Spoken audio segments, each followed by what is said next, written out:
साहित्य टीवी के सभी दर्शकों को मेरा अनुपमा शर्मा का नमस्कार। आज सारी दुनिया मातृ दिवस मना रही है।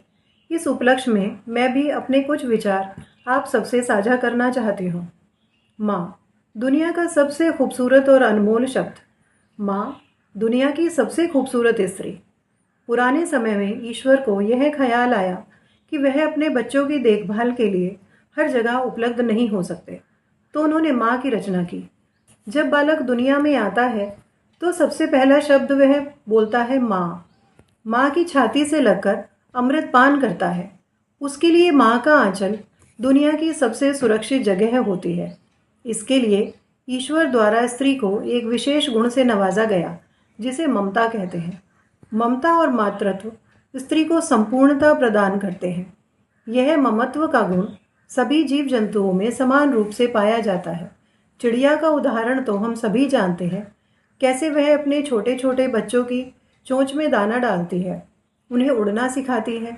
दुनिया में जितनी भी मादा जीव हैं, सभी अपने बच्चों की समान रूप से देखभाल करती हैं।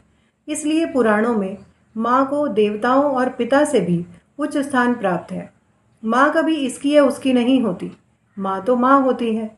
माँ वह भी नहीं होती जो पुत्र या पुत्री से विभूषित होती है।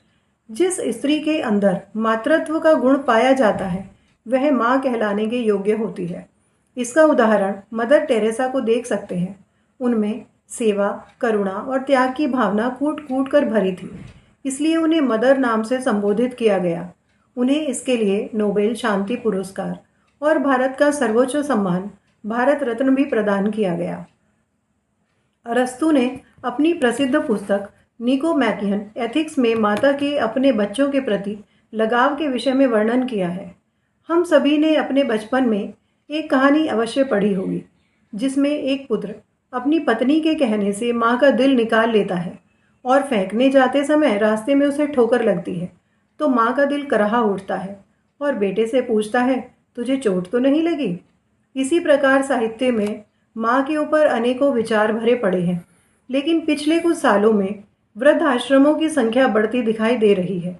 बच्चे जिन्हें पालने के लिए माँ बाप अपना तन मन धन सर्वस्व अर्पण कर देते हैं, माता पिता को बोझ समझने लगते हैं।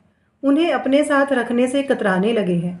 समय समय पर कुछ फिल्में भी समाज को जगाने का कार्य करती हैं, लेकिन फिर भी आधुनिकीकरण की अंधी दौड़ में माता पिता कहीं छूटते दिखाई देते हैं।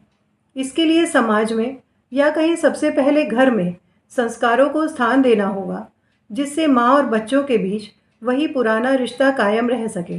यही सच्चे अर्थ में मातृ दिवस मनाने की सार्थकता होगी। मैं साहित्य टीवी के लिए रुड़की उत्तराखंड से अनुपमा शर्मा। धन्यवाद।